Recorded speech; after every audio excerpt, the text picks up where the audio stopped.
Japan के जेन master बनकेई ध्यान व अन्य विद्याओं के लिए बहुत प्रसिद्ध थे। जब जेन मास्टर बनकेई ने ध्यान सिखाने का एक शिविर लगाया तो वहाँ पे बहुत से लोग विद्याओं को सीखने के लिए आए। शिक्षण के दौरान किसी भी छात्र को चोरी करते हुए पकड़ लिया गया। बनकेई को यह बात बताई गई।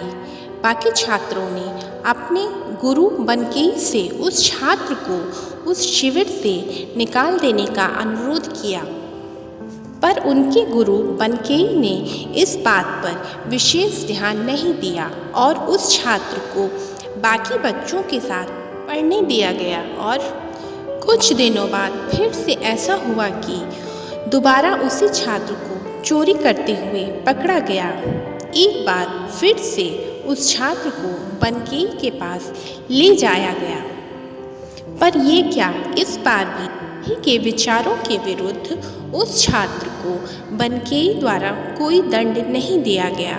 इस बात से सभी छात्र काफ़ी नाराज़ और क्रोधित भी हुए और सभी ने निर्णय किया कि हम अपने गुरु बनकेई को एक पत्र लिखेंगे और उस पत्र को उनको देंगे।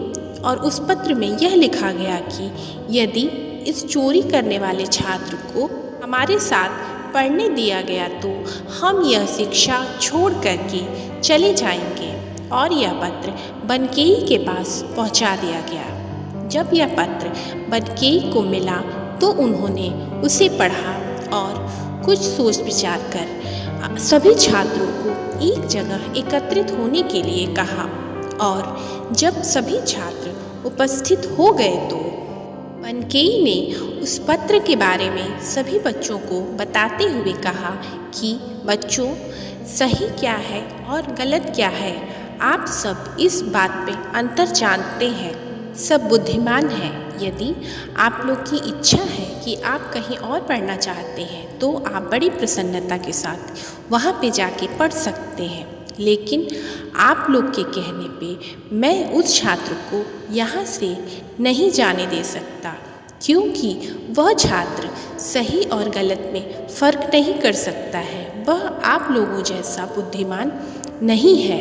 यदि मैं उसे यहाँ से निकाल दूँगा तो उसे कौन शिक्षा देगा और उस बच्चे को सही और गलत के बीच फ़र्क कौन सिखाएगा। इसलिए उसे मेरी बहुत ज़रूरत है, तो मैं उसे इस बीच मझधार में नहीं छोड़ सकता हूँ। आप लोग की इच्छा है तो आप लोग अन्यत्र जा सकते हैं। यह बात सुन वह छात्र जिसने चोरी की थी वह बहुत शर्मिंदा हुआ और फूट फूट के रोने लगा और बनकेई के चरणों में जा गिरा और कहा, गुरुवर मुझे माफ़ कर दीजिए, मैं आज के बाद कभी ऐसी गलती नहीं करूँगा और सारे जीवन सत्य के मार्ग पे चलूँगा।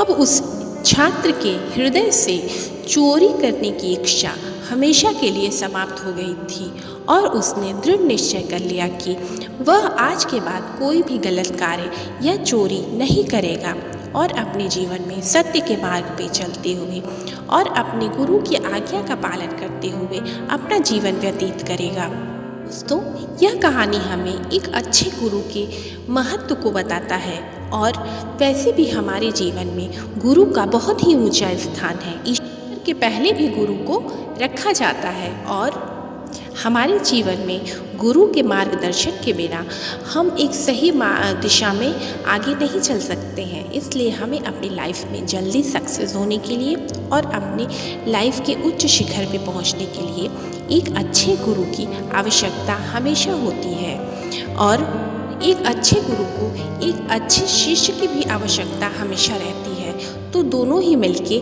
आगे चलते हैं।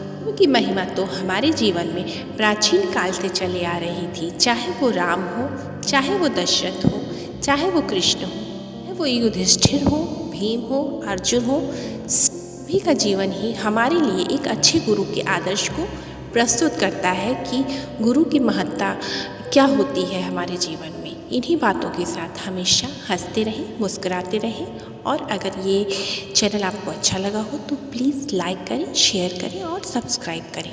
Thank you.